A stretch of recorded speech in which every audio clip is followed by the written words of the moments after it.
जनपद जालौन में कोरोना कहर का कोहराम धीमे धीमे थम रहा है। संक्रमितों के मिलने के समय का अंतराल जहां दिन ब दिन बढ़ता जा रहा है, वहीं संक्रमितों की संख्या दिन ब दिन कम।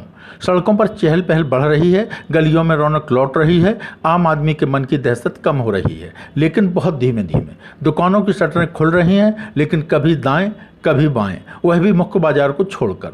मुख्य बाजार की बंदी का असर शहर की मेन रोड पर भी पड़ रहा है। मुख्य बाजार बंद है और मेन रोड सूनी। सबसे बड़ी दिक्कत यह है कि उरई का पूरा मुख्य बाजार उस क्षेत्र से सटा हुआ है जहां से ज़्यादातर कोरोना संक्रमित सामने आए। लिहाजा यह क्षेत्र हॉटस्पॉट घोषित है और बंद है। आज हमने उरई के उस क्षेत्र का भ्रमण किया जो उरई के मुख्य बाजार का अहम हिस्सा है और बंद है। हमने अपने भ्रमण की शुरुआत की पीली कोठी से, जहां से शहर के इस कॉर्नर के खुलने वाले हिस्सों का सिलसिला प्रारंभ होता है। तो पीली कोठी से शुरू हुई हमारी यह यात्रा इलाहाबाद बैंक तिराहा पहुंचती है, जहां से एक रास्ता झांसी की ओर जाता है और दूसरा पीली कोठी होता हुआ कोंच रोड की तरफ। वहीं तीसरा रास्ता माहिल तालाब होता हुआ उरई शहर की ओर जाता है। शहर के मेन रोड पर पड़ने वाला माहिल तालाब वह स्थान है जिसे हम मुख्य बाजार का प्रारंभ का नाम दे सकते हैं।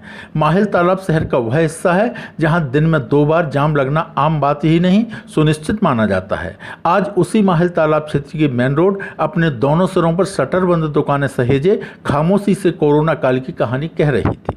माहिल तालाब से थोड़ा आगे शहर का व्यस्ततम इलाका घंटाघर हमारे सामने होता है। यह शहर का वह इलाका है जो शहर के सबसे भीड़ भरे स्थान के रूप में पहचाना जाता है। यहीं से एक रास्ता राठ रोड की तरफ जाता है जो जाम का पर्याय माना जाता है। जाम लगना यहाँ के लिए कोई खास बात नहीं थी, लेकिन अभी नहीं, लॉकडाउन से पहले। आज जहां घंटाघर से राठ रोड की ओर जाने वाला राठ रोड पूरी तरह से शांत दिखाई दे रहा था, वहीं इससे लगे हुए मुख्य बाजार की ओर जाने वाला जाम और मिष्ठान भंडारों के लिए जाने जाने वाले लालमन चौराहे की निगाहें दुकानों की बंद शटरों से टकराकर सन्नाटे की गवाही दे रही थीं। लालमन चौराहे से ही जब हम अपनी नज़रें शहर के सबसे महत्वपूर्ण चौराहे यानी शहीद भगत सिंह चौराहे की ओर फैलाते हैं, तो हमें दूर दूर तक सड़क की दोनों तरफ शटर बंद दुकानों के सिवाय कुछ भी नजर नहीं आता। इन शटर बंद दुकानों में स्टेशनरी एवं किताबों की दुकानें थीं। इन शटर बंद दुकानों में जनरल स्टोर की दुकानें थीं। इन शटर बंद दुकानों में नज़र व धूप के चश्मों की दुकानें थीं। इन शटर बंद दुकानों में रेडीमेड कपड़ों की दुकानें थीं, बिना सिले कपड़ों की दुकानें थीं, साड़ियों की दुकानें थीं। इन शटर बंद दुकानों में प्रिंटिंग एवं कागज की दुकानें थीं। थोड़ा और आगे जाने पर इन शटर बंद दुकानों में फलों की दुकानें थीं, होजरी की दुकानें थीं, बच्चों के स्कूली बस्तों के साथ साथ घरेलू जरूरतों के बैग की दुकानें थीं। इन शटर बंद दुकानों में लगभग हर चीज की दुकानें थीं, चाय के कपों से लेकर रोज साफ सफाई में उपयोग होने वाली झाड़ू और वाइपर तक। लेकिन ये सब दुकानें शटर बंद थीं। पहले की तरह ना तो इनकी शटरें सवेरे खुलती हैं और ना शाम को बंद होती हैं। फिलहाल इन दुकानों पर ना तो इनके मालिक आते हैं और ना ही ग्राहक। यही सब देखते देखते और इन दृश्यों को अपने कैमरे में कैद करते हुए अब हम पहुंच जाते हैं शहर के सबसे प्रसिद्ध चौराहे शहीद भगत सिंह चौराहे पर, जो पूरी तरह से सन्नाटे में डूबा हुआ था। हालांकि एक और बैठे अपनी ड्यूटी कर रहे पुलिस वालों के अलावा कभी कभार गुजरने वाले 2 पहिया 4 पहिया वाहन इस सन्नाटे को तोड़ रहे थे। शहीद भगत सिंह चौराहे से स्टेशन की ओर जाने वाले मार्ग पर थोड़ी ही दूरी पर स्थित टाउन हॉल से हम शहर के खुले हुए इलाके में पहुंच सकते थे, लेकिन हमें तो आज केवल बंद इलाके का भ्रमण करना था। लिहाजा हमारे कदम शहीद भगत सिंह चौराहे से लगी हुई कोतवाली और उसके ठीक सामने गांधी मार्केट की ओर बढ़ गए। कोतवाली और उसके ठीक सामने स्थित गांधी मार्केट के आगे जिला पुरुष एवं महिला अस्पताल, जहां दवा की दुकानें खुली थीं जो पहले से ही खुल रही थीं।